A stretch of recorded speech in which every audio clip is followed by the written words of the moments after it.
Hello, hello. Welcome to our event. One of a kind that I'm trying. First time live with multiple people. We're still gonna wait for Jamie. But let me get started with the breathing and talking and stuff. Just had a little conversation in the back before we started. But yeah, I got a bunch of guests. I started growing my YouTube channel. My name is Karel Mergel.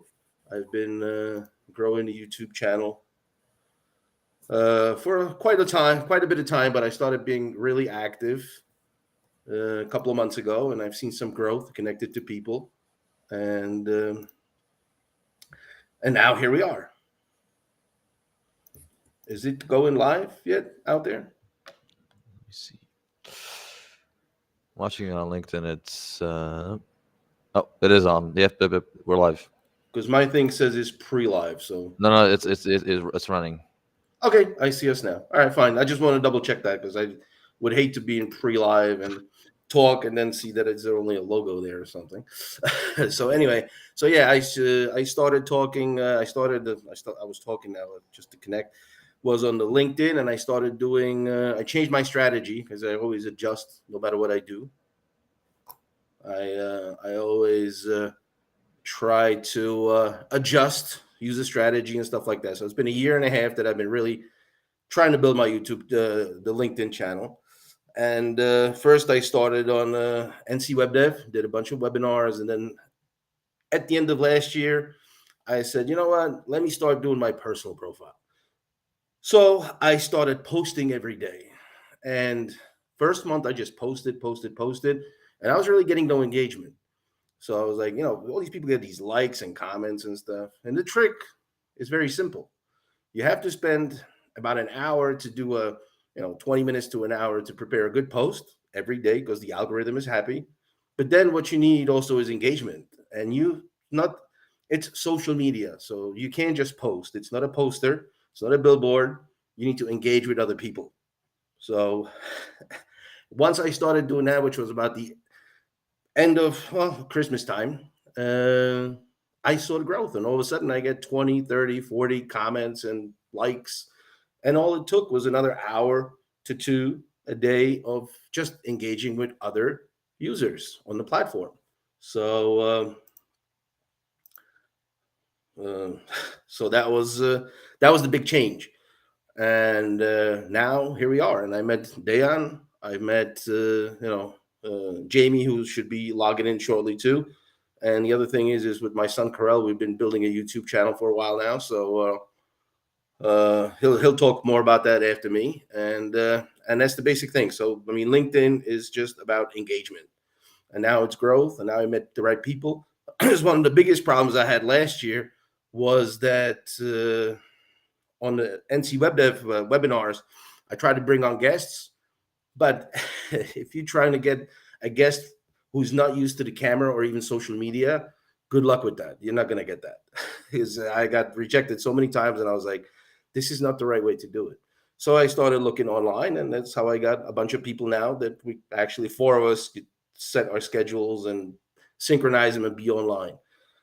But anyway, so that's about the LinkedIn growth. So I can help you with that definitely if you need to. If you have any questions, send me a DM and I can help you adjust and whatever else. But my biggest thing is websites, and that's something that I'll tell you one thing is the biggest push in SEO and impressions of the website that we have, the NC Web Dev website, was when we started a YouTube channel.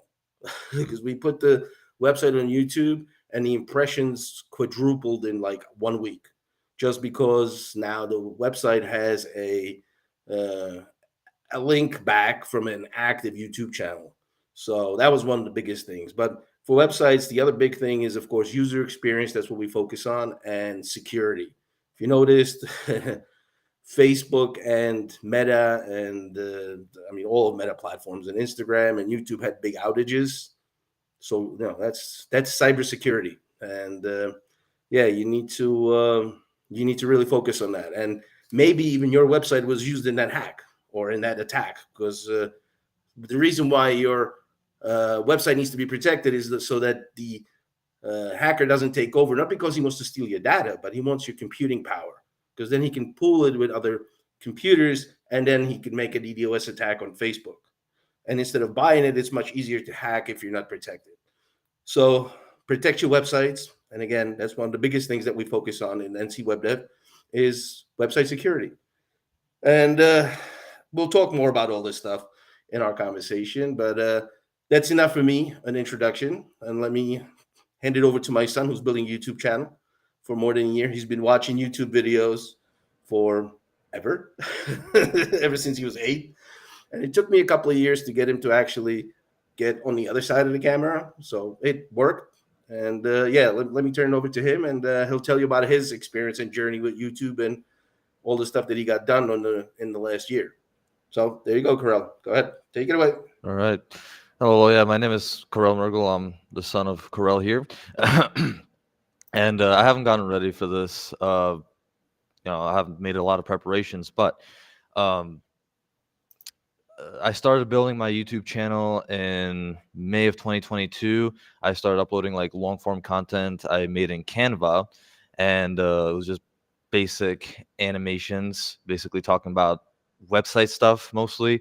And I had a voiceover in there, which for me was actually pretty stressful, even that voiceover, you know. So then I kind of just slacked off during the summer of 2022. And then in 2023, in March, I started doing YouTube shorts daily, almost daily. But yeah, so there have been around, well, today I'm going to release the 321st episode of the YouTube Shorts. So I have been pretty consistent with it. I slacked off in December because, well, first I was busy with some stuff. I couldn't find the time for it, and I just didn't want to do it.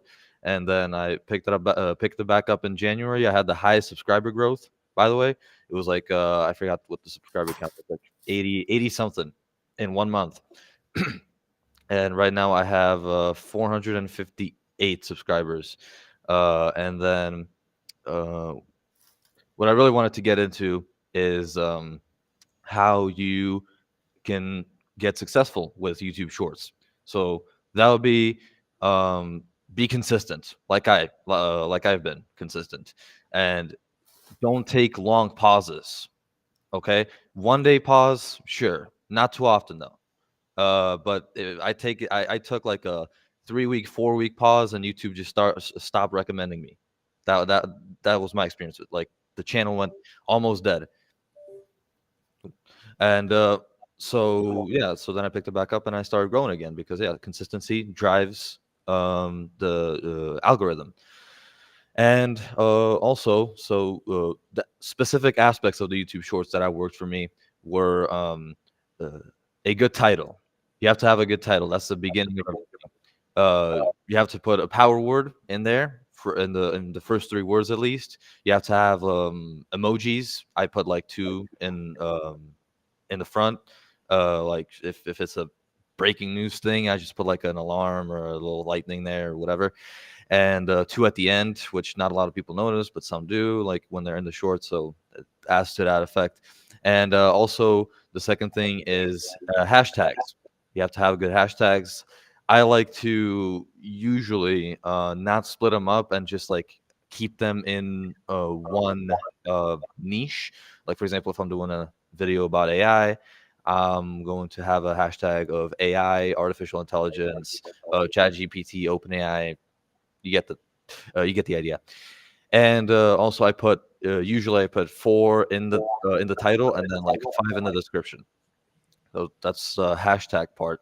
And then also with the video itself, um, I like to keep it under 30 seconds, maybe. And in those 30 seconds, you have to have a lot of content ready for the viewer, and you have to pick your sentences very carefully, and you have to see what interests the viewer. Obviously, you have to relate it to the viewer, and also you have to storytell. Personal experiences worked for me the best. Oh, there's a comment. How can I join with you? Anyways, so yeah, personal experiences worked the best, and also, like, breaking news that those, by themselves can work well. For example, when Elon Musk, he told the uh, everybody to go f themselves. Those advertisers that pulled their advertising from his from X or Twitter.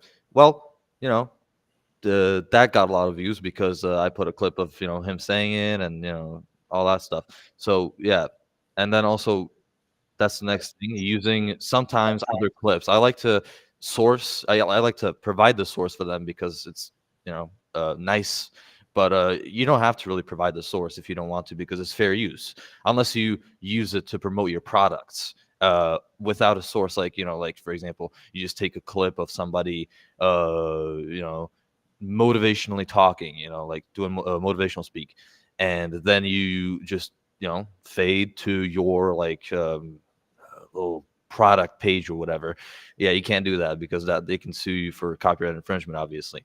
So yeah, but in YouTube Shorts, if you're talking about a different topic, or if you're talking about, for example, that Elon Musk video, you don't have to source it, but I do. Uh, and then also, what was the fourth thing? Um, the fourth thing was to keep your attention going. You have to have some elements in the video that will keep the viewer engaged. So I usually put like I take screenshots from different articles that I read, and then I just put them in the video, put some effects on them, put some sound effects on them, and yeah, so that retention is kept throughout the video. Sometimes it works, sometimes it doesn't. I like to put on 30-second videos, like 4 images, 5 images max, but that sometimes doesn't even fit. And you don't want to overwhelm the viewer either, because if you do overwhelm the viewer, they'll just click off and leave, and they won't want to watch your short. And just by the way, YouTube recommends the 15 seconds, but how hard is that to 15 get any seconds. message out in 15 seconds? Yeah, 15 seconds. I like for YouTube Shorts, 15 seconds is only good if you want to do like uh, just a funny video, comedy video, or whatever, like showing something. But you can't talk about something in 15 seconds because that's pretty much impossible. Uh, Storytelling, you would have to break it down into like uh 5-second pieces, 3 5-second pieces. I have to have a beginning, some kind of a little twist, and then an end, and that's all in 5-second parts. That's impossible. You So don't get much out in 5 seconds. no, no, and yeah, so that's why it's like I do 30 seconds, depending on the topic, of course. If it's like a short one, and if you want to make a short one, it's just like it can be 25 seconds. 25 seconds is like my shorter videos. My shortest video was like 18 seconds, but that's like I just have to talk fast. And then yeah, the regular videos around 35, even 40 seconds, but above that, it's either too long, or you don't get enough elements into the video for it to generate retention. So To yeah, get your point across, even to yes, get the punchline in. yeah, yeah. And then so you also have the data that you have to look at. So that means your the amount of viewers that viewed your video, the swipe away rate, the retention, of course, engagement. That means comments, dislikes, even, and likes. So and of course subscribers. Subscribers, I think they drive subscribers, along with comments, they drive uh the algorithm pushing your content to other people forward. So that's also that. And the view rate, the swipe away rate needs to be low. I would say for me, my it actually varies. Sometimes my videos I got in the first burst, I got like 45% viewed. They actually went up and they got like 60% viewed in the end. That's just an example though. Like usually those that go up have like an above 50% viewed rate. Best one was above 60 or 65. That was my I think best one. It was like 66,000 views, and it was 68% viewed. And then also the retention. The retention, it depends on the video length again. If you have 20 seconds or less video, you have to keep it above like 90 and above, 90% and above. So they have to watch pretty much your entire video if you're doing that short of a video to be really successful with that. If you're doing like a 30-second video like I do, well, that goes a little bit down, but you have to keep it again like 75 to 80% is the number, something like that. Yeah. to And keep it a feed. to keep it keep the algorithm pushing it out to other viewers. And then you have a couple of videos that were just picked up like 6 months later. Oh, yes, yeah. I did a video about Walmart self checkouts, I believe. No, it was. Harassed by Walmart Oh sales yeah, checkout. I got harassed. It was actually at Kroger, and you can go watch the video. That's where I tell my story of how I got harassed at a Kroger self checkout because of an hallucinating AI camera.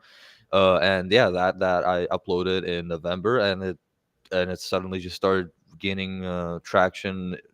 In February, like at the end of February. So even these videos can, um, So yes, even these videos can blow up months later. for whatever reason, nobody knows.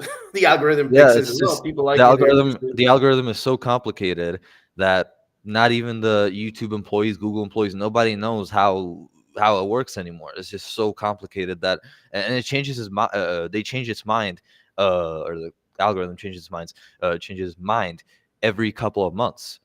So it's like every 3 months there's a change, and suddenly they start pushing your video out a different way. So that means like sometimes it has a first wave. Like for me, at first it worked always like this. First wave after 6 hours, it was usually big, and then it either stopped or if it had good statistics, it would go up again. And now it's like, uh, then it changed like two or three times, and now it's like uh, just either steady growth, and then it just like blows up, or just steady growth, and it just flattens out. And yeah, that's the way now, that the views grow. And by the way, back to the engagement.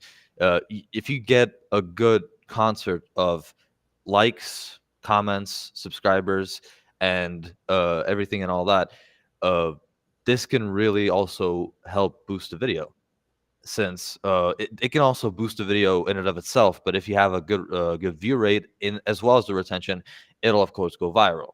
But in and of itself, it would get you like, maybe for me at least, like 2,000, 3,000 views maybe. Yeah. And All right. Well, yeah. thanks for that. We'll ask some questions. We can have a discussion. I'll turn it over now to Dejan Krivec, who's from Slovenia, which is another example of how powerful the networking on LinkedIn is, and something I'm really excited about because I mean, my favorite other country than Czech Republic, where I was born, is Croatia, that I have family friends in, and always used to pass by Dejan a couple of years, for just going to Croatia through that small little slit called Slovenia.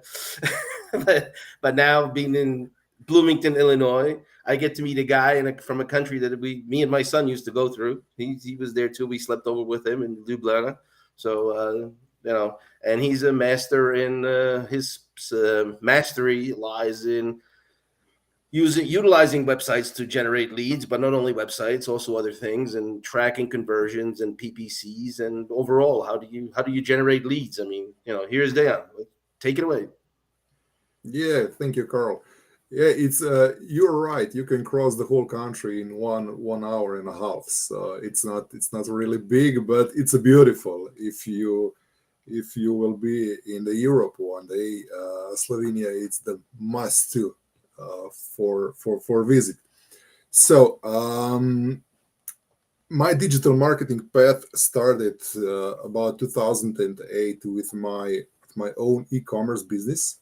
But because I didn't have enough money to pay someone for doing marketing for me, I started to learn about it by myself. So, but in the last 3 years or so, I exited basically from all projects I was involved as a founder or SEO, and focused just on helping businesses win on this digital space. I'm working mostly with lead generation companies, coaches, consultants. I was also guest lecturer in a few business schools here in Slovenia, presenting about digital marketing at the National Business Chamber.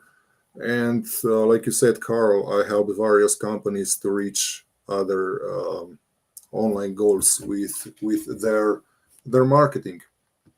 So today I prepared, I think it's 9 points. I think it's important in your lead generation campaigns. So first, I think it's important that you need to know what you are doing.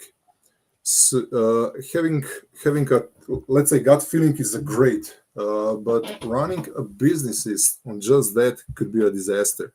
So much healthier for businesses to make healthy decisions is based on numbers, so number driven decisions. For this you need a decent tracking first, so not just Google Analytics code itself to implement in the web pages, but most important thing is tracking events. So you need to know when someone sends you a request, book a call, or make a purchase for your book or courses or consultants, etc. So this part is, let's say, as much important as implementing this general Google Analytics code into your page. The second thing is you need to know who your audience is. Everyone is not a good answer. You need to craft your ideal persona and talk directly to them. Their pain points, their tone of voice, and you need to craft solutions for them directly. Even if your service is technically for everyone, let's say, you need to communicate different with a 20-year-old party animal or to an 8-year-old granny. They have different pain points. You get attention with different hooks. You just need to know that they are on point A and they want to be on point B, and you are that bridge between A and B for them. Um, about lead generation problem, uh, I got question all of the time. I need more leads, but I like to say no. You don't need more leads. You don't have lead generation problem. You have lead conversion problem, because uh, even if you have some general service and put some ads on it, you will have a lot of leads.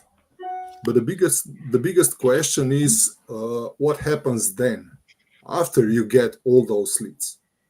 Too many times companies just, let's say, send an offer, maybe one or two follow-ups. Two is a lot the most of the time, and that's it.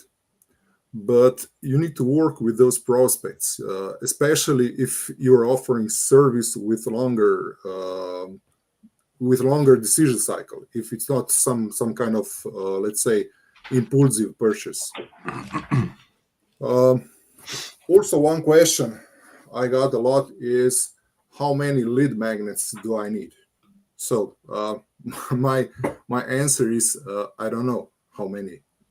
If you do one, the really good one is enough.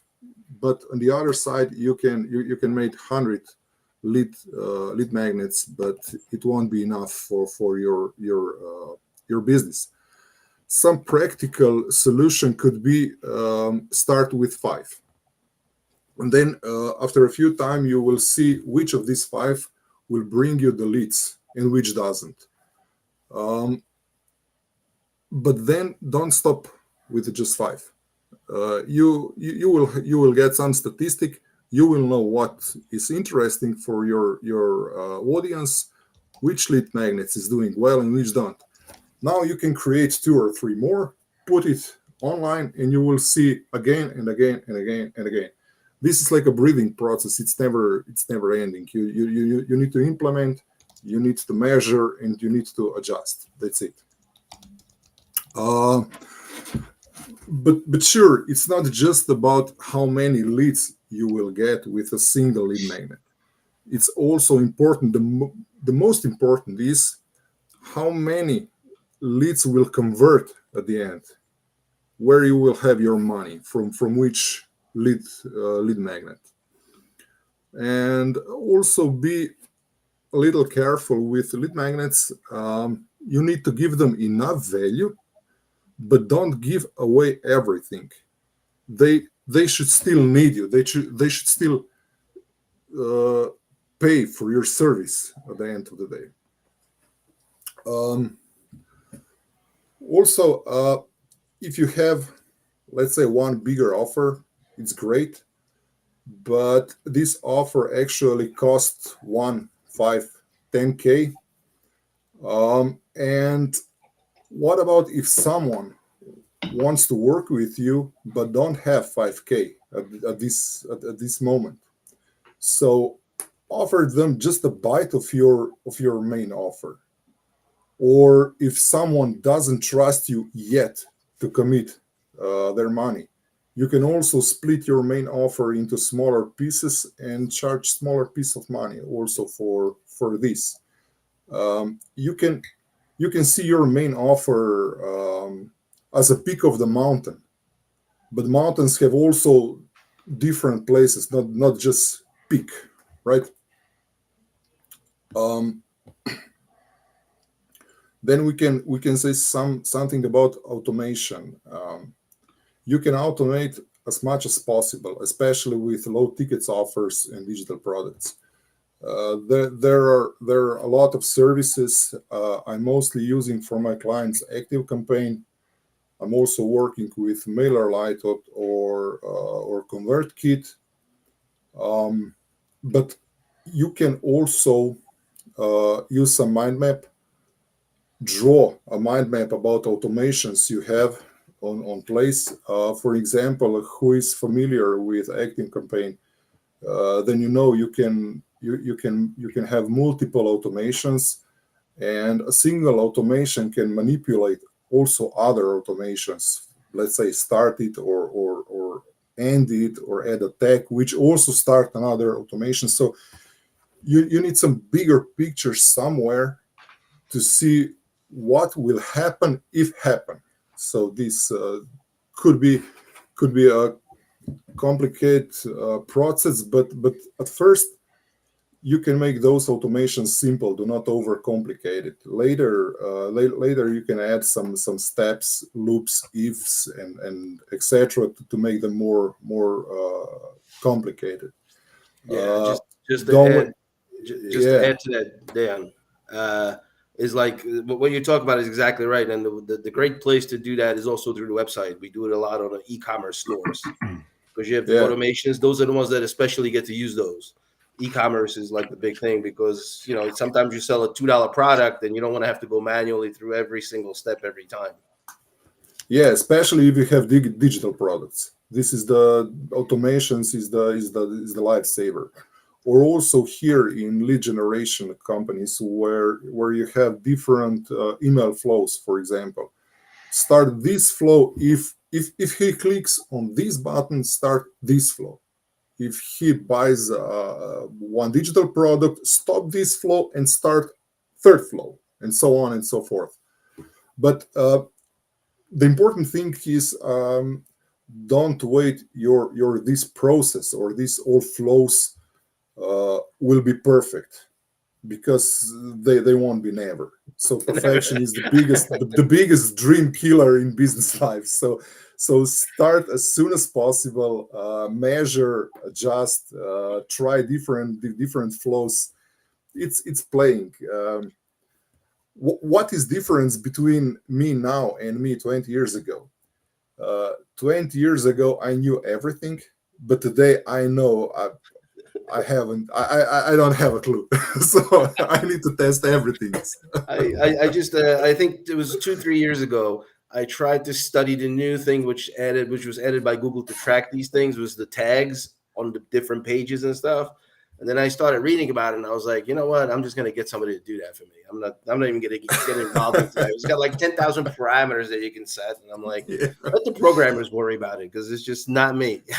I can do the I'm websites. I can using do the just basically security. just two tags, just source and medium, and that's it. Basically, But yeah, but there's you like millions of them, and people like if they want to get really yeah, detailed, like on every single page, you could put 50 of them, and then you're yeah, gonna track them in a central place. And Google Analytics is great because it does all that for you. But yeah, it's those are some huge maps of flows and tags and actions and inactions. And even if he doesn't do anything, you could set something to start. Well, you didn't do this, so are you really wanting? It's like, yeah. I oh like yes, Google, so I think it's enough what we need. yeah, So yeah, yeah, very pretend detailed. pretend you don't know nothing.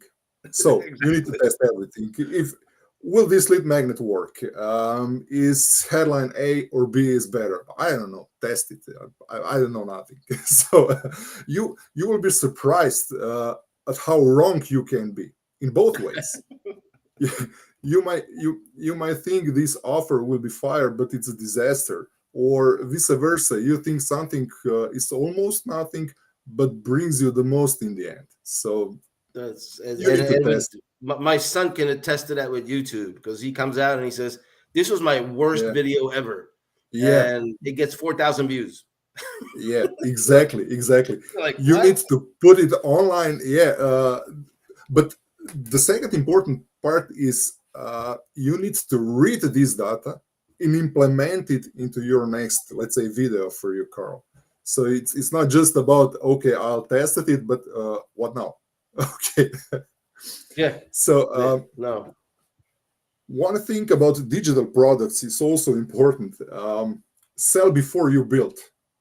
So you got an idea for your offer, especially if building this process will take a lot of time. You can test it first. Uh, just outline this your new product, then start selling it. When you will get first sales, take a week off if needed, and build this product from scratch, from zero to 80 or 90%. They will never be 100% done. Um, what will you get with this approach? First, you will avoid spending hours or even days crafting offers nobody will buy. And second, you will focus just on building those where the market gave you a signal. This is a topic we're willing to give you the money for.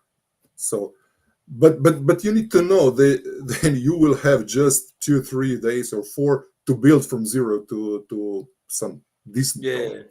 We run into that on YouTube all the time too because you kind of have an idea, and then as time goes by you see exactly what topics will work the best, and it's the same thing. It's just you see what works, Yeah. and then you build around that, and then you think you got it, and then it's like, well, no, people are no longer interested. You got to catch up again someplace else. So it's like it's always chasing and readjusting. That I agree It's, with. but we are still on the those we don't know nothing. We need to test and we need to put online and we will see. So Yeah, um, no, no, okay, and definitely. for the end, you definitely need to use testimonials, use cases, how I did this, how my client overcome this, how my client achieved something. This is something that will bring you visibility and validity. Uh, you can share these posts on LinkedIn, or you can run awareness ads on Facebook as well. With correct settings, it will give you really, really, really good recognition. So the key to success is testing, automating, and continuously refining your strategy. This is just a journey when you need to work basically every day. You need to Definitely. learn. You need to try. You need to fail, fail, fail, and win. Fail, fail, fail, and win. That's the Try, journey. Yeah, try, fail, and then feel dumber the next day. yeah, and feel dumb. Yeah, this I forgot this one. And then it's like, oh, so, damn. Damn, what I did. Yes, After all those years, I did this. My God. yeah. And Jamie joined us, so let's get some. Let's give some window of opportunity to Jamie now to talk a little bit, and then we'll get back to all the topics, different ones and stuff. So Jamie is a automation. I would say he focuses on that a lot on in processes and within the company. And foremost, I'd like to express my gratitude to you, Jamie, because I like to say that me and my son are pretty big on that. Is thank you for your service to the country. That's it's always a big one for us. So thank you for that, and I'm happy you don't blast it all over the place. You're pretty low key about it, but thank you.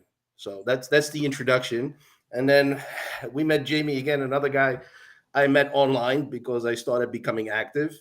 He's from Springfield, Missouri, and he's been doing web development for years. Then he switched over into automation and now sustainability because with me, I'll help you get introduction. I'll get the LinkedIn done. We'll build a website. My son can help you with the YouTube. Dejan will get you the leads. Now you're going to get busy. What do you do from there when you get overwhelmed with leads and sales? So, Jamie, there you go. Well, it's The nice. word is yours. Thanks. Yeah, thanks for letting me jump on board and let me show up really quick. It's good meeting y'all and jumping on here. Yeah, it was is neat hearing what you were talking about. Is it Dijon or Dijon? How do you pronounce it? Yeah, it's Dayan originally, but you can Dijon. say whatever. It could be DK. DK is it's I DK? know. Okay. Yeah, Yeah, it's Dayan Krivets. Yeah. I didn't know how to pronounce it, but I liked what you had to say when I came in about not really knowing what's going to work and what doesn't, because it's all about testing, and I think that's pretty much business, if you ask me. Business is one big test, and it's figuring things out on a daily basis, no matter what it is, no matter if you're making videos, no matter if you're building funnels for lead gen or building websites, doing whatever it is, it's all it's just a big test. And here's the thing. Anybody that says they have their forgive my French shit together doesn't. And you can be as polished as you can possibly be, but you have absolutely no idea what's going to happen in the next month, 3 months, 6 months, 12 months. So I really appreciate that you went into that, DK, because I think it's really that's the most probably the biggest, most underlining point people need to understand when they venture out into business. And we all hope, right, that their lead gen goes well and they get more sales because the videos are out there and they click on the yes, I want to learn more, and here's your big product and buy from you, and then they grow. And we want them to have tax problems. We want them to have hiring problems. Why? Because that means they're growing, they're scaling, they're living their passion. But if it's really important that you have to think about all of these different avenues. If you're going to be building a business, it's impossible to do everything at once. But it is very possible to build your business incrementally. In this case, how do you come up with a video marketing campaign? What do you need to do? What if you don't know anything about YouTube? How do you incorporate YouTube into your website? How do you get people to go view your YouTube channel? How do you work with the different social media channels and all that kind of stuff? Well, this is all a learning curve. And that's probably why, especially in the beginning, or when you're running up against a wall, you need to reach out to somebody that has spent some time there and leverage their expertise. And a lot of people have a huge problem with what I like to say is you need to check the ego at the door. They have a huge problem with the ego. I can do everything, especially entrepreneurs. And we do pretty much do everything. The challenge is we're not good at everything. And so where we lack knowledge and or experience, it actually hurts us more if we try to pursue those things that don't bring us energy and we don't have the experience on. And here's why. Because if you're creating something, you want to make sure it is a brand with integrity. And where does that integrity come from? That comes from the place of your experience, what you know, what you like, what you enjoy doing. The second you start going outside of your expertise or the areas with which you gain a lot of energy from, you're going to be risking the integrity of your brand. That's why you lean on experts to do so. Now, you're going to need experts in every part of the business that you're not an expert in, right? I have a creative web agency, but I hate building websites. Right? I can't stand building websites, and that's why we do distant assistance now. But I did it for quite a while because it was what we knew. But you know what I did is I hired web developers. They get a lot of energy off of building that stuff. I don't. The next thing that I would think of is lead gen. Well, I don't know anything about paid ads. I don't want to. I never want to do paid ads, but I need to find somebody who's an expert. So I reach out to them. Now I do video, of course, but how do I know if I've leveraged my video? Well, I get 25 views of video. My videos suck. So what do I need to do? I need to go out and find somebody that knows how to leverage videos and get more views. That's part of business and part of growing. And so what you need to be able to do is listen to the experts like DK, Carol, and Carol, right? You need to make sure that you understand exactly what it is that you need done and find out, where does your expertise lie? And where do all of those little things that make businesses work, where can you find experts to do something like that? Now, there's one thing that I think is really important to look at, and especially when you're scaling your business, because I've been burned. I think everybody here has probably been burned a couple times by building relationships, and seeing what's happening here today is people are actually sharing their knowledge. This is part of the trust building process actually happening right now. And what's really neat is people that donate their time to share their experience is fantastic. And I quite frankly, I don't think that happens enough. So to be able to provide a platform like this to answer questions, hopefully people will ask questions, because I noticed just a little while ago, there was about 18 people viewing at the time when I looked at it. But I think you need to ask questions. You need to participate. And first and foremost, you need to be intentional. So if you are a person that is starting your own business, running your own business, building your own business, scaling your own business, you need to understand what's most important to you. One of my favorite sayings is, it's actually our provocative point of view at Bottleneck. You need to stop doing the wrong things so you can focus on doing your best work. Basically, what does that mean? Stop doing all the shit that you don't get energy out of and start doing the stuff that you do get energy out of. Your life will drastically improve and turn around. And that way you can do whatever it is. I love doing stuff like this. I've had an incredible relationship since Carol and I met. It hasn't been that long, but we've had a couple conversations. I've loved following his journey. Every day he wakes up in a different part of the freaking country. It's amazing. But we have nice conversations and we go back and forth. You know what? That's the stuff that brings me energy. I like building my network. I like building relationships with people where maybe I can support them. They can support me. I love that stuff. What I don't like answering emails. I don't like building websites. I don't like doing accounting. I hate freaking math to the bone. I can't stand it, but I understand it's important. So what do? I find somebody that loves every one of those things. I hire them.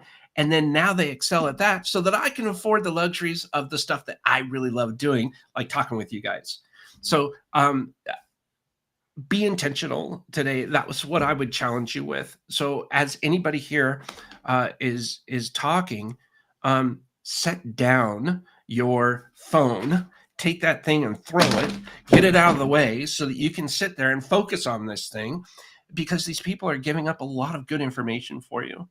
And that's one of the biggest challenges that I had previously, was being intentional and being where I'm supposed to be and focusing tunnel vision on what it is that I was doing. And you may have seen me when I first came on here. By the way, I had a meeting. So I've already pre-discussed with everybody, letting everybody know that I had already a pre-scheduled meeting. So I was being intentional in that meeting as well. But when I shifted over here, I was on here knowing that I was viewable, but I was researching and making sure, seeing how many followers we had and doing stuff. I was preparing myself to be intentional so that I show up here and make sure that anything that we get is done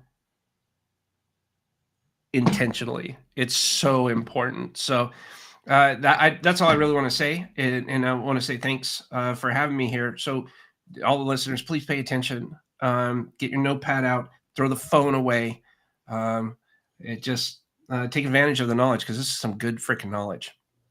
And for me, I'd like to say, I mean, you must be a hockey player or something because you hate math. Oh, easy. I like X's and O's, but yeah, no math. Because that's something you have in common with my son.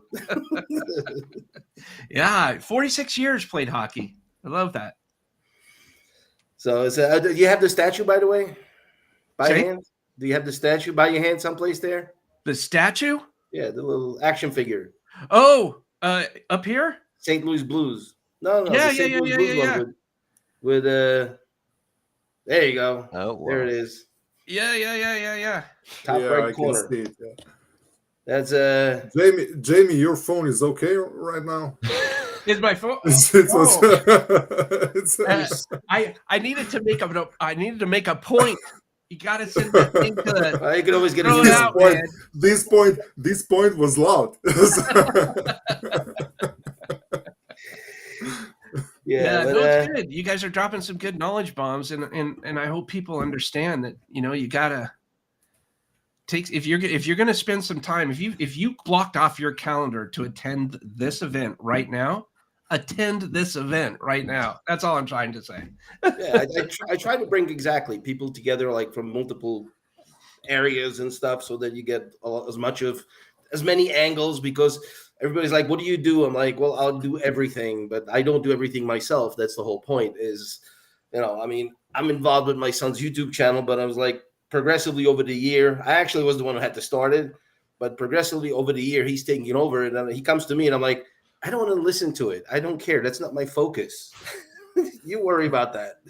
Well, you do good work on it. That's for sure. I can help you with some analytics. I can help you with, but don't bother me on a daily basis with the stuff. It's your channel. You do it. I don't care. I'm not a YouTuber. I don't want to be a YouTuber. By the way, as much as I'd love to stay here, I have to excuse myself and go to class. So, but it was very nice meeting all of you and all your stories. So, yeah, and I'll definitely watch the stream back to see what you guys said on the stream in the next hour. So, by go to class, do you mean go play hockey or? No, unfortunately not. Have to go to history class. So, yeah. Oh boy. Nice still in college. Enjoy. Yeah, thank Started college. Yeah, good day. Well, maybe you'll be back before the end anyway. Potentially, if you're on after 11, then I'll maybe join back. But we'll see. We'll see who sticks around. We'll see how much fun it is. All right, have a good day. Thank you. All right, be good. Bye. Bye. Okay, I just remembered one more thing. I think service are the biggest lie possible. So the best voting system is voting with wallets. It's because if you will put service out there, everybody will say, "Oh, I will love this. I will buy this if you will make this product." But when you do it, you can sell just to crickets here and there. So the best voting system for service is definitely voting with the open wallets. When people need to take his credit card from the wallet, there the real survey is happening. No, definitely. I mean, that's what it's about. It's about how much people are actually willing to pay for what you have. So yeah, and Jamie, I want to ask you too before if you're gonna have to head out soon. Also, I wanted to ask you because yesterday I was just contacted by somebody too, and we get this a lot, and it's a pretty growing LinkedIn now. We're getting more exposed, as I said, last couple of months, and meeting you guys and multiple other people. The negative side of LinkedIn or any social media platform, or for that matter, even offline stuff, is the fact that you have you're going to get bombarded by messages. Just yesterday, I think I got 3 different messages on LinkedIn about, oh, we can provide you virtual assistants, we can get you lead generations, appointment setters, and blah blah blah blah blah.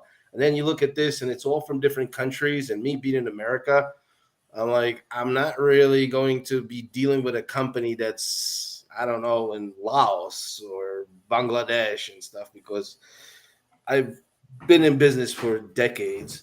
And the thing is I have some friends that, when they do these international businesses, they lose a lot of money because they can never find the people that are in that country. Because doing business in a different country, especially in Asia, it's like people get lost a lot, and the business you'll never recover. So, I mean, and I get these things every day. It's really like, oh, well, you want lead generation, and this thing, that thing. I mean, and then appointment setter was the big one yesterday. So I'm glad that you have the virtual assistants and that you are an America-based company. And how do you deal with this? How do you how do you view these things, and how do you set yourself apart from to know that you are actually a reliable source of these assistants that we get offered by the dozen every day? Yeah, this is you know what, I think it's to each their own, to be honest with you. And I think if you're going to be making a decision, make it for decisions based on what your current needs are, or maybe even possibly what your future needs are. I think that's really important. Not every virtual assistant company is set up the same. Some are US based. Some are US based, but they outsource remote, from other countries like we do. Some are based in other countries. It just depends on what it is that you need and what fits with your business. Maybe it's a project-based thing and Fiverr works great. Maybe Upwork is fantastic. Maybe it's you need a US-based person for whatever reason. For me, the way that it works for us is we source candidates from the Philippines. I've been doing this for 18 years. Absolutely love it. I wouldn't change a thing about it, except for the potentially expanding into Central America so that we can have bilingual, which is currently in process right now. But it doesn't matter where you're from, Eastern Europe, Western, it doesn't matter in this world. And the reason why it doesn't matter exactly where you're from is because the talent pool is increased so much because our technology has become so freaking amazing, right? In 18 years ago, you know how I would get a proof? Today, I get it on Zoom, right? Or I get it via email, or I get it whatever way. I used a 9600 baud rate fax machine to fax, proofs of designs and things like that. It was crazy, the level of technology that has changed. But you also have to figure out, what is it that you need, right? What's gonna suffice for you? And it basically comes down to 3 things, and then I'll go ahead and wrap up. Number 1, currently assess your situation. Assess your situation by performing a delegation roadmap. List out every single task you need done that does not bring you energy and that you can delegate to someone else.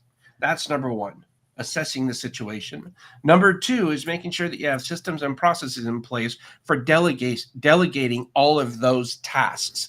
So for those tasks that you're delegating, what are the steps that need to happen? And you can do it either in video form or in written form. And I call this video or written deletasking. That's what I call it, is deletasking, because you're delegating the tasks either in video or written form so that you're building a video library of your SOPs. And the third thing that you need to do once you do that is set the task parameters. Whatever your expectations are, in order for us to set our task up, we have 4 steps. Number 1, name the task. Number 2, confirm the task of the instructions that were given to you to make sure you're on the same page. Number 3, review and approve. And number 4, and this is the one that most people don't do, create a signal. What does that mean? What action needs to occur when that task is done? So those are the 3 steps that I would encourage someone to do, no matter what they're embarking on. And even if you're at a stage, at a place in time where you're not ready to hire somebody, there's a saying: when's the best time to plant a tree? 20 years ago. When's the second best time? today. It's the same thing with your systems and processes. The best time to start your systems and processes so that you can develop roles to delegate to is on day one. There's a great saying by Scott Beebe, do something as if it's the last time you're ever going to do it. And I'll say that again. Do something as if it's the last time you're ever going to do it. What does that mean? Document and delegate. All those tasks when you get ready to do them where you have that feeling like, oh gosh, I got to do this. Okay, let me get ramped up for this, right? We all know that task or those tasks that we have to do in our businesses that we really don't get a lot of energy, but they're important enough that we have to do them. Imagine if you only had to do that task one more time, right? Start building your list of SOPs, your video library, teletasking. Start doing that today so that in 6 months, a year, 2 years, whenever that time comes, when you need to hire somebody, you're not running around like when a fire is taken off in your business. You're ready. You're prepared. Someone can come on board. They can watch your videos. They can read your written SOPs, and they know exactly what your expectations are. Take your ego, throw it out the side of the door, get what's in your head, write it down in those 3 steps that I talked about. Hopefully that helps you guys. I really hope so. And I do apologize, but I have a meeting that I have to get to. And just one last quick question. On the average, using the virtual assistants or distant assistants, how you call it, what is the percentage-wise probably like expected savings that you can save to a company? Ooh, 78%. 78%. On 78% according to a 2023 survey conducted by Outsource Accelerator. 78% of cost you save to. Oh, but don't think of it as cost. Think of it as an investment. But you will save on average 78%, and it actually increases your efficiency and productivity levels. Right. Yeah. Amazing. That's why I was curious about that, because I know, I mean, of course, it comes out cheaper to have somebody remote, but yeah, that's significant percentage. Yeah, but don't give up quality. That's even for your savings, right? So I would highly encourage that. Yep. That's the whole thing. But that's where you come in, and that's where your service is, where you vet the people you provide, and then you guarantee it. So it's, absolutely. You stand behind your product and service that you deliver. I stand behind it, on top of it, below it, on the side. Exactly. I mean, that goes for most of us in our areas as well. Yep, and, exactly. While you can't promise success, you stand behind the product, and then you do whatever it takes to correct if something goes wrong. We do our best, right? We can't control everything. So Murphy's law is always in effect. But it's just a matter of how quickly we can reposition and readjust to whatever goes wrong at the time. So, but yeah, that's the one thing that all customers come in is like, can you guarantee me results? Well, can you guarantee you're going to be here tomorrow? Like, are you going to still be alive tomorrow? So there's no guarantees. So, but I can guarantee that I'll provide my best. Yep. And I will not second grade whatever. I'll just put out my best. That's what it comes down to in any business. It's like everybody in a race or in a hockey game, like a hockey game, Stanley Cup Finals, Game 7. What team is not going to put out their best? Well, you're going to win. Can you guarantee you win? No, because nobody does. Nobody can guarantee it. But they will put out their best. Especially, it's so much fun to watch. Especially if the whole process is not on you. Then you can't guarantee anything. I can guarantee you to get leads, but if your call center will not close those deals, I can guarantee you nothing. Yep. Exactly. You could just do your own segment that you're involved in. Yeah, exactly. But I've got to get going. I'm 1 minute late to my next meeting. Okay, I apologize. Great talking to you. Hopefully we can do this again. Great meeting you too. Have a good one. Yeah, you too, Jimmy. See ya. So it's down to 2 of us. It's just 2 of us, yeah. But yeah, no, I did want to, because I knew that my son definitely had to be out by 10 because he had to be in class. Jamie, I'm glad he was able to join us for a while at least, because I know he's got a schedule after schedule. He actually wanted to do this later, but then he said, "Oh, well, no, I can't do this because." So we tried to move it this way, and coordinating the schedule of four people is never easy. Yeah, I know, but it's maybe it's a little bit easier for me because it's 5 p.m. here, so the day is almost at the end. So I Yeah, already did all tasks I need to for today. so it's So almost time for Malvasia. okay, let's start with some not Malaysia, some What is Jägermeister. Oh, Jägermeister. Okay, okay. Yeah, I don't like wines. It's I don't know. It's some strange taste for me. Yeah, for me, it was always Malvasia and what's I forget now the water. What's the water in Croatia? The Jamnica. Jamnica, yeah, Jamnica. It's Jamnica. regular water or sparkling water is also popular here. Yeah. But I did want to talk to you, ask you about the PPCs and stuff. We didn't talk about that. I mean, how do you go setting up PPCs now? Because when I first started, let me tell you the story. It was in 2005, six, and that's where Google came out with PPC campaigns, and it was so much fun because every word was just a penny. Yeah, I still have my print screens with 0.01 euros or dollars. It Yeah, doesn't matter. yeah. Uh, It was I like a I penny I of made I made few screenshots and I saved these for let's say for my grandchildren.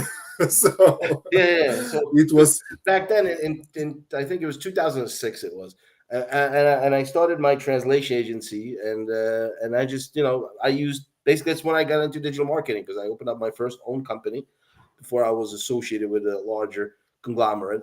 But then I started my translation agency. And I said, how am I going to promote it? Well, okay, that's why I started digital marketing mm, and other things which I share in the stories and LinkedIn.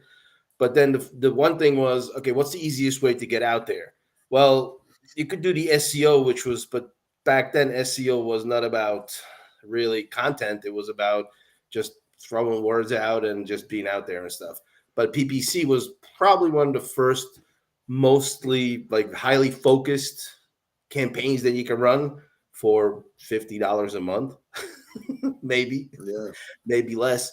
And so it was so much fun. But today, like if you look at the price of the words, some of the key words, it's kind of like it's not even worth because you're going to pay more for the word than you are per customer gained.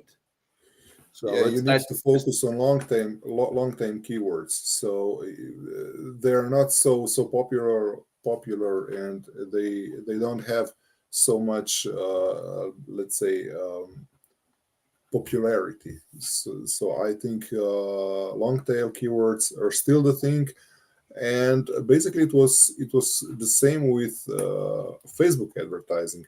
I still remember when we were buying coupons for $20.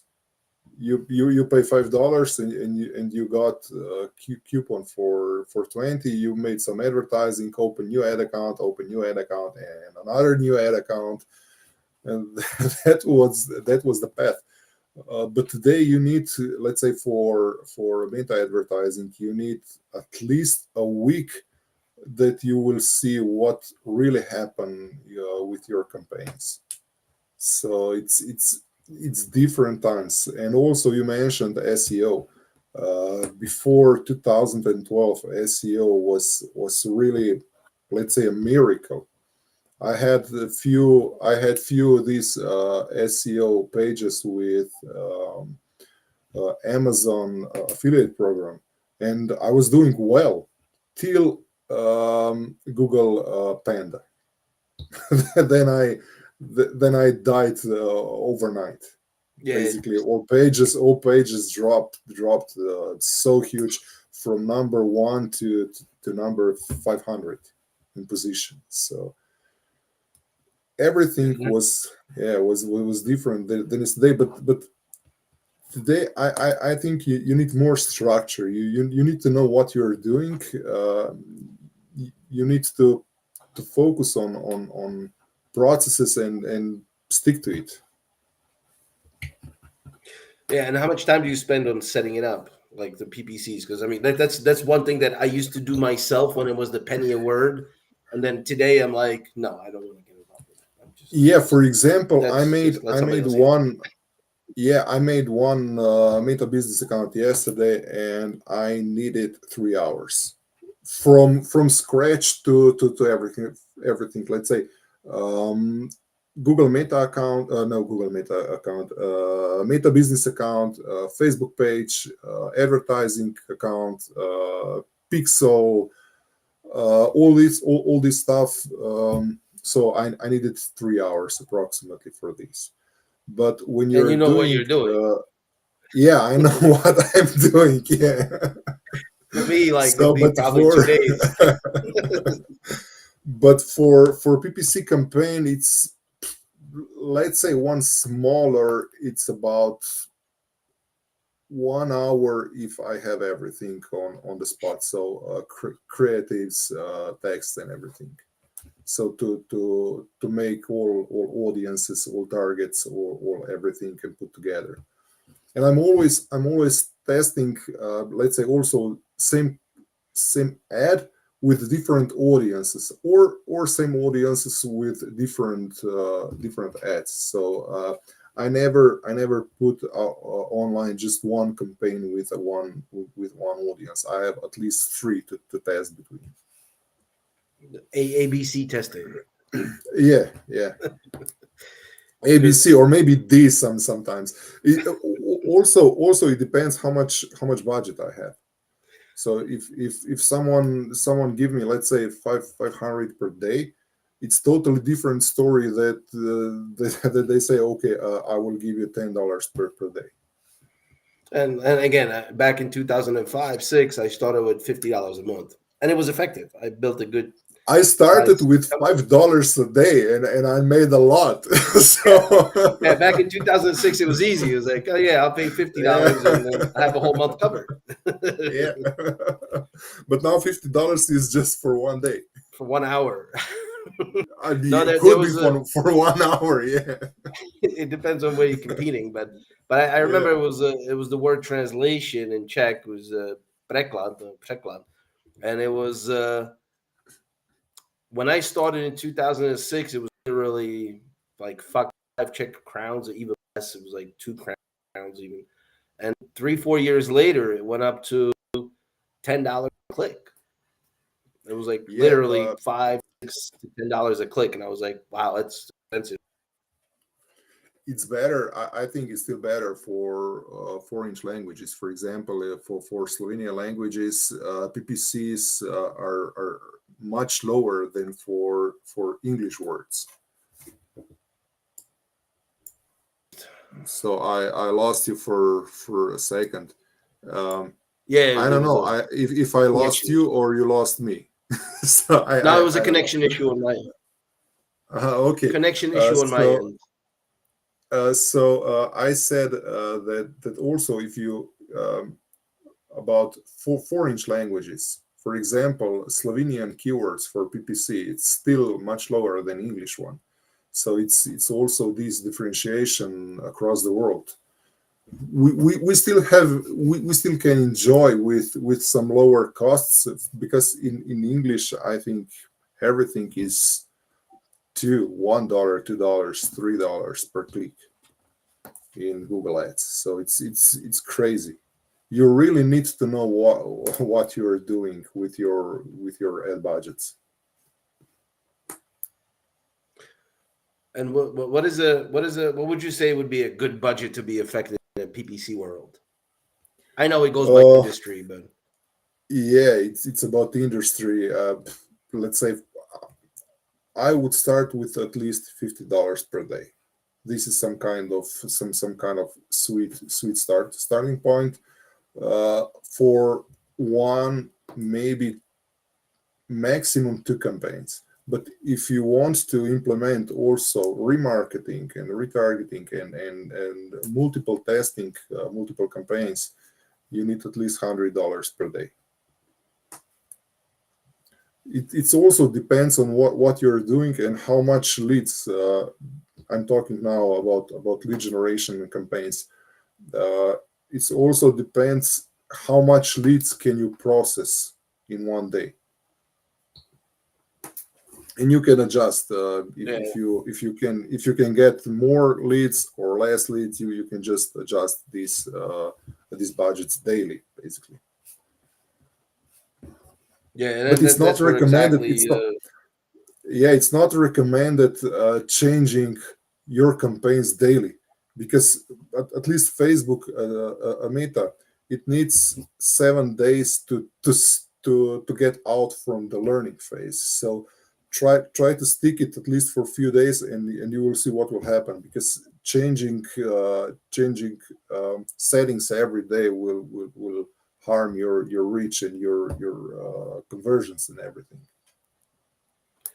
Yeah, it's similar for LinkedIn algorithm and for the for LinkedIn algorithm and even for the YouTube. It's like you use get your message, YouTube finds and then show that based on your audience. But if you're going to start changing the topic or something, then the algorithm has to adjust to it, and it will be showing your greatest content to the wrongest audience. So you Exactly. will Yeah. not be able to have that many the success. It works. The algorithms work the same way everywhere. It's like, and it's the biggest problem on with Instagram, with LinkedIn, is when you change your messaging. Like one day you're going to be an expert in this, next day in that, and then you're not going to get that as much of a reach. And when my son's YouTube videos come out, they show it to the audience that is interested in the topic. But if he changes the topic, Hmm. the audience will not react to it as much. And it's so Yeah. that's definitely that's the same thing with the when people see I'm going to pay, I'm going to get conversion tomorrow. No, that's not No, no, how no, that no, no. works.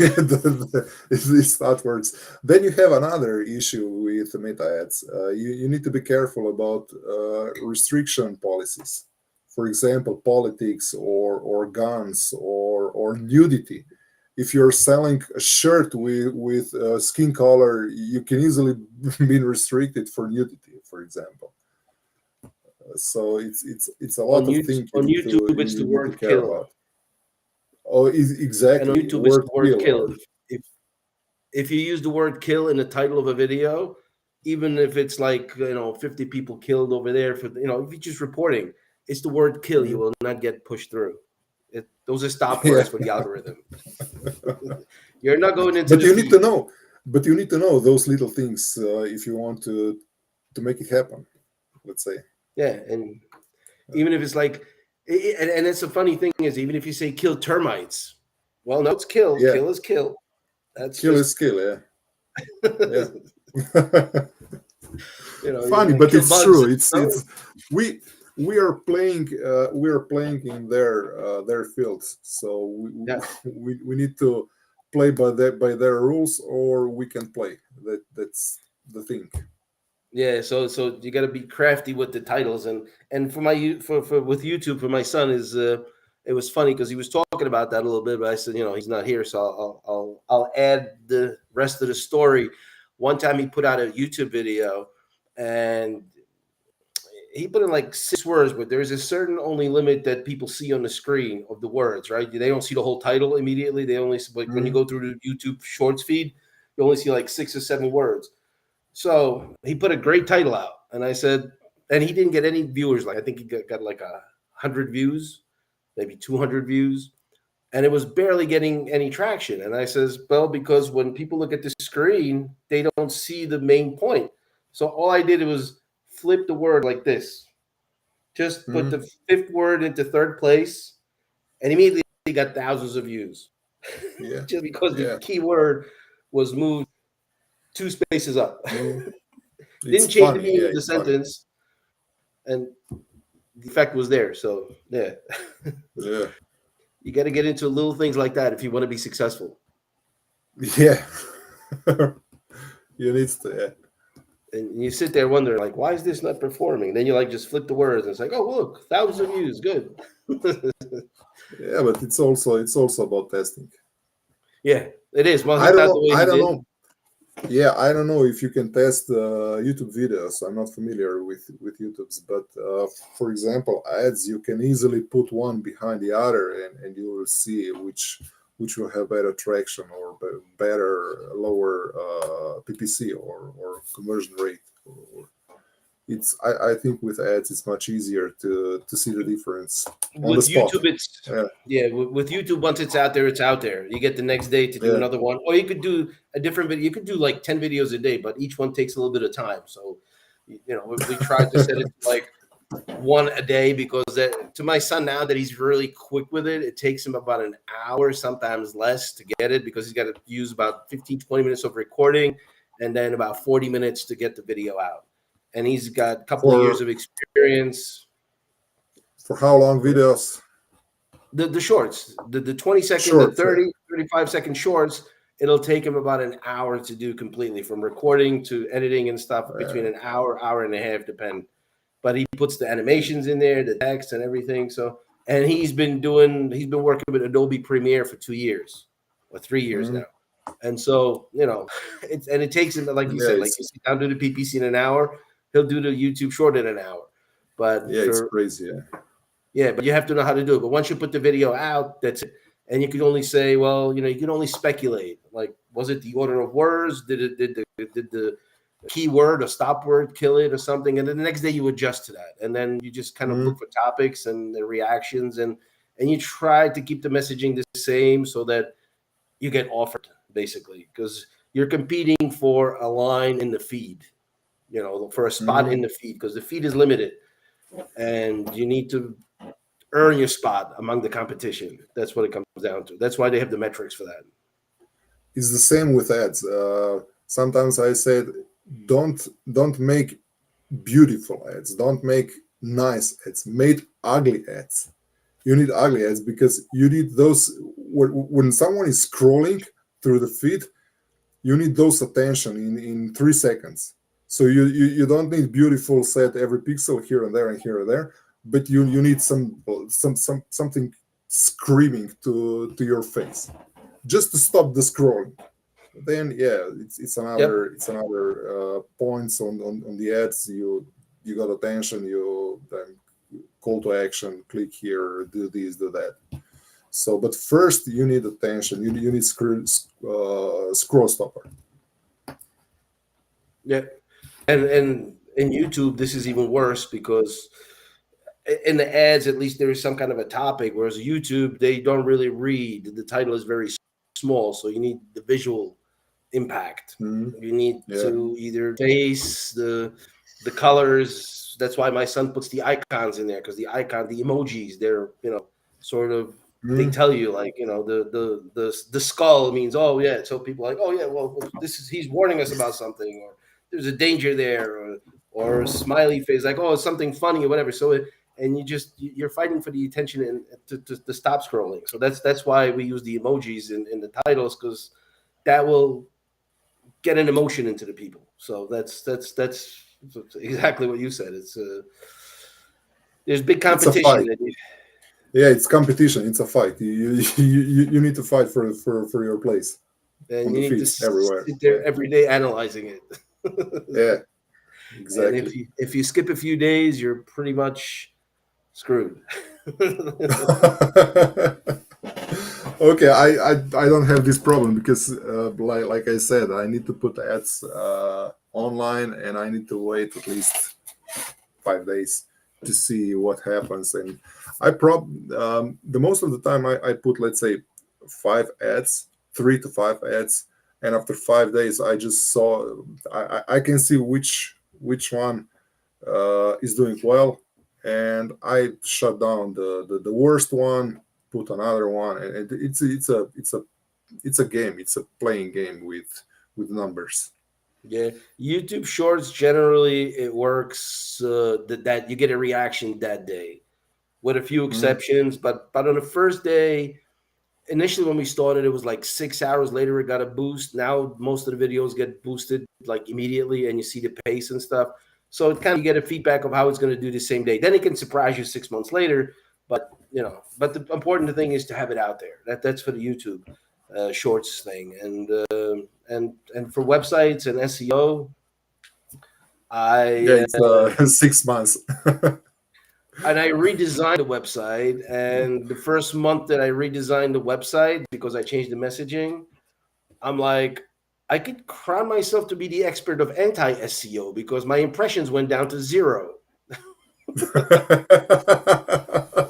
Because I'm it's like, also it's also a good offer. the more do the you have more like the do more I you have tried to put content on there, because we had a website just sitting there blank for like a year, and so it had some basic info in it. But as soon as I started adding information to it, Google didn't know what to do with it, and so what happened was it just went. The impressions went to zero.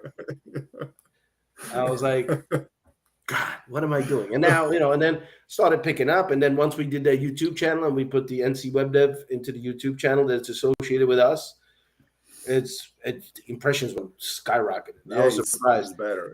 I tell people, I'm like, if you want a boost in your SEO, start a YouTube channel for your website Yeah, because it's crazy. that's But the best thing. it's yeah, it's Google's it's Google's service, also YouTube, Yep. so it's connected everything. Yep. And they don't tell you, they don't admit it directly, but I could see the results in the analytics. Like, Yeah. I'm like, yeah, it was 200 impressions a day, and now I'm up to like 1,000. And it's like, yeah, okay. And it's So, basically 1 week after I started the YouTube channel. So kind of like Google's like, oh, look, the link to this website is in this channel, and they're producing videos every day. So yeah, let's put them into. Yeah, I guess they're good. so, yeah, so people like put always those struggle three with together. SEO, and I'm like, yeah, start a YouTube channel if you want your web to be seen more.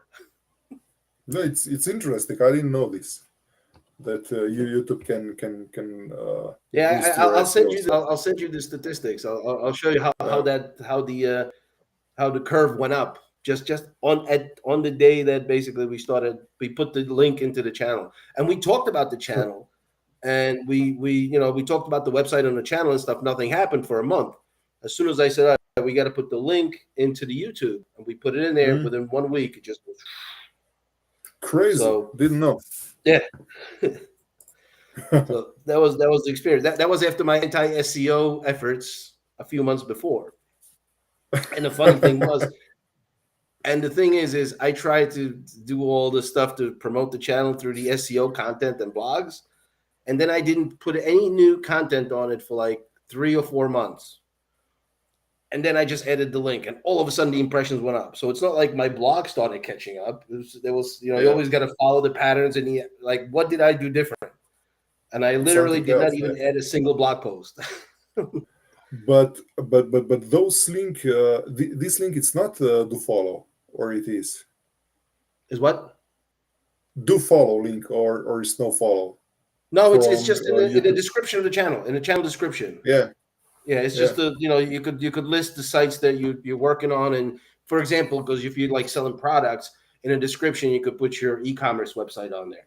So we put NC Web Yeah. Dev into the description, like this is what we're doing, this is what we're associated with, and basically, my son's Mhm. website is ncwebdev.com/video, and we put that in there, and all of a sudden YouTube's like, oh, hey, look, and the well, the search bots like, oh yeah, I see them on YouTube, and oh yeah, okay, let's promote them. Crazy, Yeah, so it's crazy. like you try for 6 months, nothing, and then all of a sudden you just break through on something completely else that you would never expect.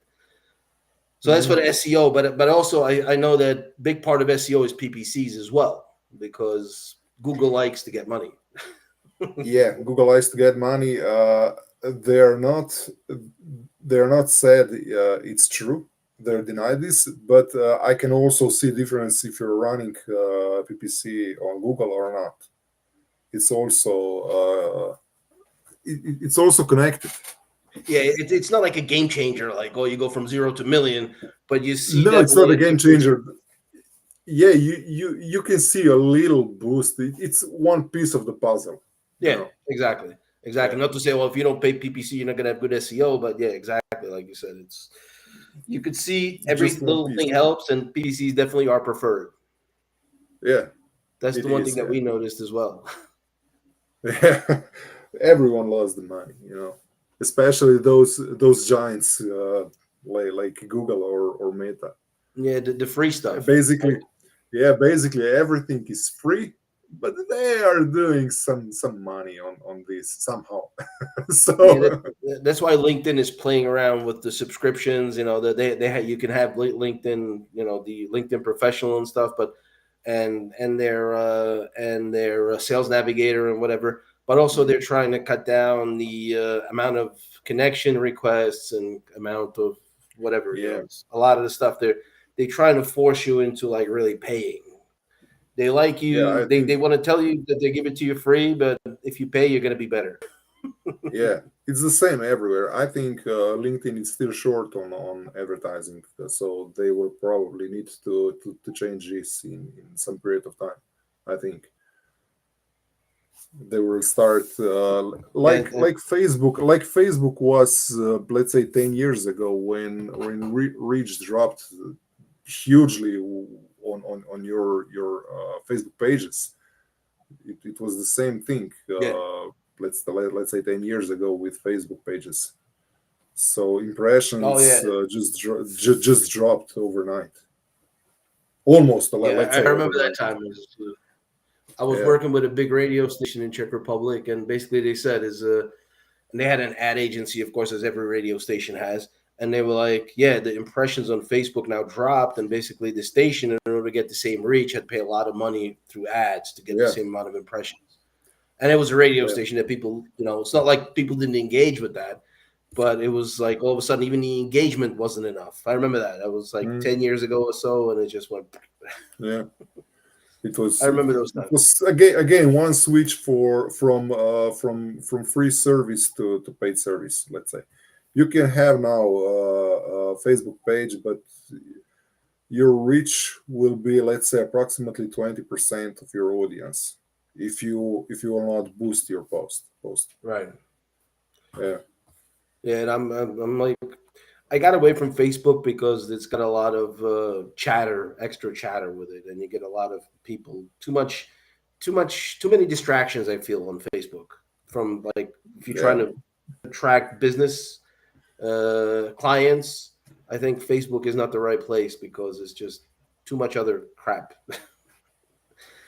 Okay, it's still great. I still get great results also with B2B companies, because it's still we're talking about people to people conversation.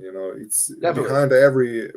behind every business is a person. So you still need some personal touch, and Facebook ads can be a great way also for B2B companies. Oh yes. Oh, I was talking more not about the paid ads. I'm talking about like the regular organic stuff. Like if you're trying to do. About your profile, personal profile. Yeah, yeah, and then anything you I post, you're have gonna get a lot of chatter that you don't really need. So Yeah, I have my personal Facebook profile more or less for fun.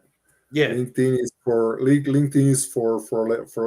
say for business, for my professional stuff, but Facebook is more or less for sharing some stupid things here and right. there. Where I had a beer last night. Yeah, for example. Exactly, and then that's the kind of audience you're gonna get and stuff. And not that you can't do business like you said with the paid advertisements for sure, but even if you like try to do focus stuff on let's say Facebook, you're going to get a lot of the distractions and the communications are going to be Yeah. there. And like many of this, like even the influencers sort of on LinkedIn said is like just LinkedIn is different because people just show up to do business. It's a Yeah, different it's mindset true. altogether. It's just Yeah, one but is on one is Facebook you have uh, on Facebook you have a lot of trolls. You yeah. have a lot of people without names, without profile picture, just nagging about everything. Everything is crap. Everything is everybody is liar. It's stealer. It's you have a lot of those trolls on Facebook. It's true, Yeah, that's why it's but hard but to you need to avoid. Yeah, you need to avoid them. yeah, It's it's why it's hard to sort of get a focused communication on Facebook. Like you said, I mm, mean, you reach the people yeah. with the paid ads. That's without a doubt because it is still the number one platform. Although I think this Mhm. year YouTube will take over Facebook as the number one platform. 'Cause I think YouTube Oh, is really? growing. Yeah, I think it's going to be the number one social platform. If they were close last year, I think they're going to overtake it. So it's like if you really want to get some reach, I believe YouTube is the place to be almost, but it is a little bit more cost, of course, Mm. cost demanding. Let's say because video is video. It's the same thing. I posted that yesterday because I found it that LinkedIn is pushing the LinkedIn Shorts now, so we're going to Yeah. be doing a lot more videos. But I'm not sure how successful they're going to be because YouTube is really killing it. I mean, they have their growth and they have the YouTube Shorts are blowing up. And I mean, we didn't mention that because my son just had a short thing, but I mean, we got just playing with it the first year, really not focused and learning it, and him being inconsistent, not taking it too seriously and stuff at times. We're able to get over 250,000 views, Mm. 250,000 views. I mean, 250,000 views of anything from anybody is not insignificant. Mm. It's it's really has some impact, and you can see that. And if you can able to do that, just doing an hour a day, and you get 250,000 pair of eyes on your Mm. product or service or your brand, it's good. I mean, and then Yeah, it's people good. love video and they share it, Yeah, but and you so need no to wonder. time also for your expertise. Let's say you need to practice this to make a video in 1 hour. It's Yeah. not overnight success. Yeah. No, exactly. I mean, it was first it was like 2 years of doing something, and then we were doing the webinars for a whole season, and then I was like, let's do the YouTube Shorts. So I started doing the first couple of weeks because my son had sort of a stage fright. I was like, I'll stick my face out. I don't care. Like, whatever happens, happens. And so I stuck my face out. My son saw that I survived, and then he tried once, and he got like 4 times the views that I got just on the first try. And it was, the performance was exactly, it was if you look back at his first video and the ones that he does today, it's so much different. He's developed so much. But even with the poor first performance, premiere performance, he still got 4 times more views than I did because he's young and all that other stuff. And student, and and he knows what he's doing and he knows what he's talking about. He's just always, the imposter syndrome is always there. Like, oh, I'm Mm. not that great, I'm not that good because there's people better. There's always going to be somebody better than you, of course. Yeah, But we then, all have this imposter syndrome. yeah, It's then something then we he all took, have. Yeah. yeah.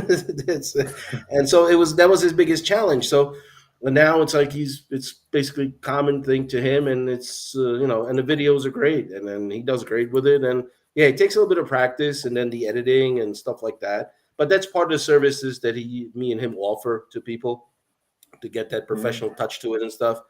And yeah, I mean, business promotion is, if you want to do that, you gotta you part of your strategy should be YouTube to an extent, even if it's only once or twice a week. Again, it's about the consistency and not about the volume. But for Mm. him, because he It's all practices, Yeah, it's always consistency. You need to do your stuff on regular basis, but it's this daily or weekly. You need to stick to this plan. Your plan. It's also like you said, once per week. It's also okay. yeah, yeah, and then you still get you still get on the board, and YouTube is the number 2 search engine. Yeah, I mean, I it posted it a is. Yeah. couple of times too. Is Mhm. it's a bigger search engine than Bing, who spends millions of dollars into the Bing AI kind of symbiosis, which I use. It's good, but still, YouTube has more searches per minute or second than Bing, like 10 times more. Mhm. And Yeah, you would it's not think of crazy. it.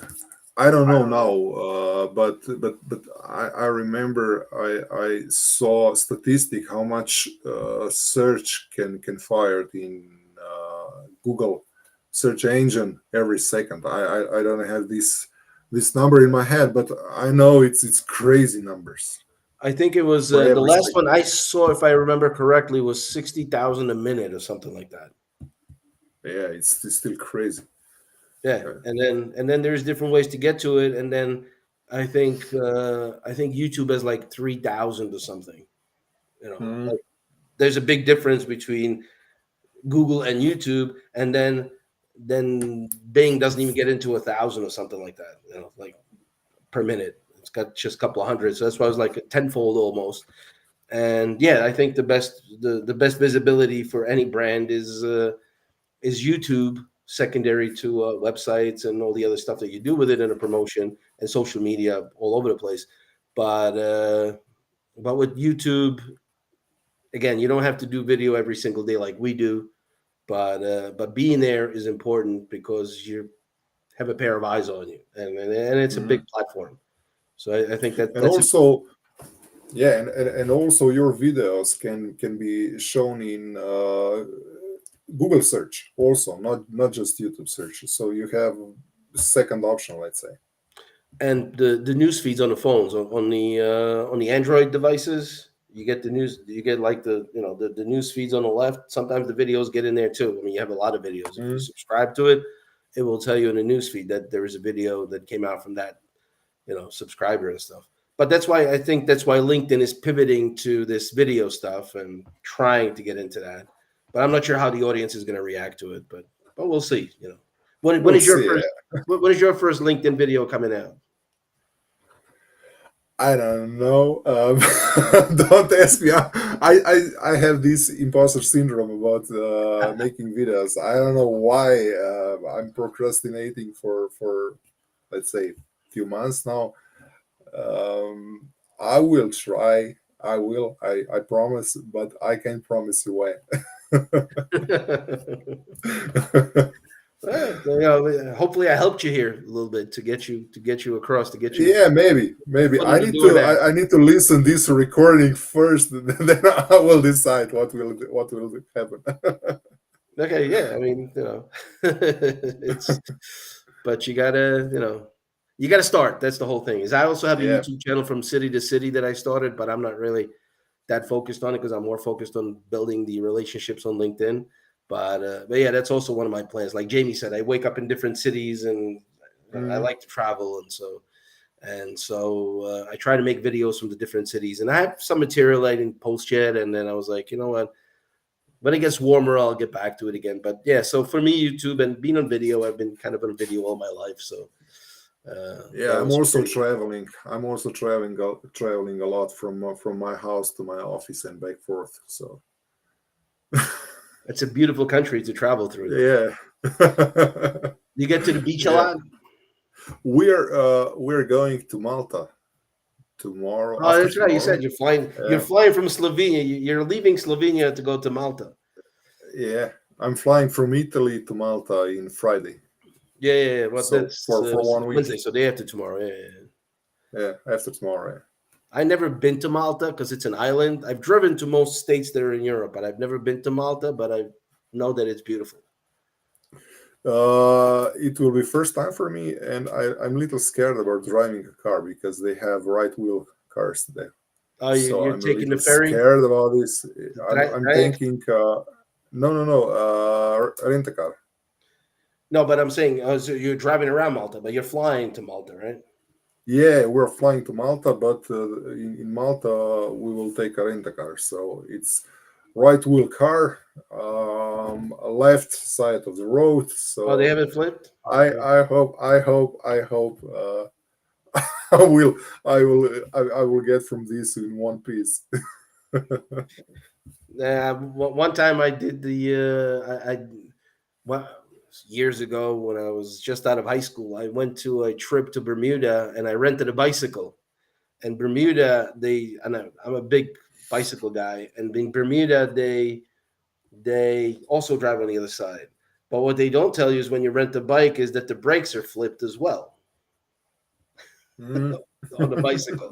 So the right hand is usually the back brake, not in Bermuda. It's the front brake. So first time I stood the bike like this, I was like, oh, Oh my okay, god! that's the front one. Oh my god! Carl, we have two questions here in chat. It's both about it's both for you. Oh, basically, yeah. Well, it was one of those we covered. So it was the pushing more long format video or shorts reels.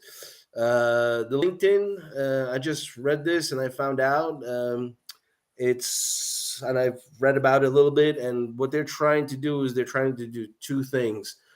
One is that I forget the first one. Which one was the two that got the biggest push? Because basically, again, as I was talking about, you always compete to get into the feed and how much of a boost you're gonna get. And there was something number one that gets pushed now, and I forget that was, because it used to be, for a while it used to be selfies, and they made it switch from that. And but for 2024, I think it's gonna be either the one that I forgot now, or the other version is that they're telling creators to start creating 90-second vertical format videos, because for the mobile phones and stuff.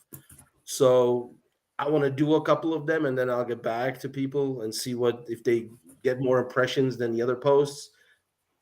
I believe one was the one, I forget what the number one was. I just saw that someplace, but definitely the other one is going to be 90-second vertical videos, because they're trying to compete sort of with YouTube, which has a 1 minute limit on the shorts.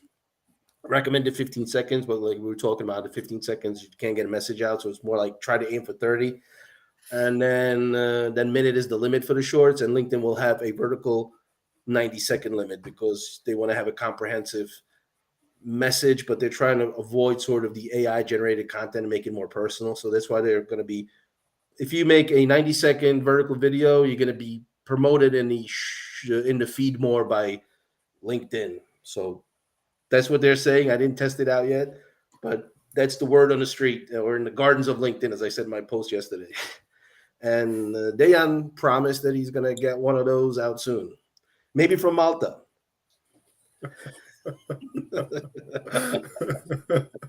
We'll see. We'll see. And the other question was, how effective are the YouTube Shorts with helping your business? Eyes, promotion, and I just mentioned that before. Is your website gets more impressions, it gets bigger authority. So it's more, YouTube Shorts get seen a lot. And yeah, I mean, we got 250,000 views, so that saw Globmer Productions. And because there's a link in the description, YouTube of the YouTube channel, our website impressions more than doubled just for that link. So those are the two things. And yeah, just having a discussion there. So how are how are you going to be working remotely? Or are you shutting off in Malta? I will try to shut off as much as possible. And how much is possible? I already got from my family, from wife and two kids, 3 hours per day. This is limit so far. So we'll see what will happen. But yeah, I can't shut off totally, completely. I can't. Not just because of the business and because of the clients, but because of myself. I don't know. I need to check something. I need to check at least, let's say, LinkedIn DMs or a little bit statistics or some email here and there. It's part of me, this solopreneur journey. I think it was in 98 or something like that. And people always talk about how much they want to be on vacation, and I would just vacation all year round. So I did shut off, because it was like September. It was in between. It was the best time to go to former Yugoslavia is September, first week in September. Yeah. Because prices are at 50%, and the weather's still nice. Yeah, exactly. But we have problem with this because kids are in school from 1st September. Yeah, so for me, it didn't matter. So I didn't have kids back then, and then the one that I had was in preschool, so we were okay. So I went to Croatia, the Otokpag, and I tried to not work, and to see how long I can take it not working. And I know my limit 2 is days. 21 days. 2 days. So 21 days. is for me is 2 days. Well, after 14 days, I started getting a little bit nervous. I was like, I'm going to stick this out as long as I can. So by day 18, I was like, vacation is nice and shutting down is nice. After 2 weeks it's kind of like you get You get, it's kind of like being, withdrawals. It's so I Yeah, know I I think can't this vacation all journey. year round. Yeah, I think this journey is just part of So I us. I know. totally get that. Yeah. But that was my experiment. I did it. I lived through it, and I can say that I can vacation only for 2 weeks without Mhm. anything. And I think I still Without cheated and I read some things on the phone or something. But generally, I just said no. I'm just gonna go. I just woke up at the pension and went to the beach Mhm. and just ate and drank for 2 weeks. And I was like, I can't handle this anymore. Yeah, I did maximum 2 days without anything. Yeah, I mean, it's nice to So shut off, but not for a long period of time. Exactly. yeah, yeah, Your correct. business goes bankrupt.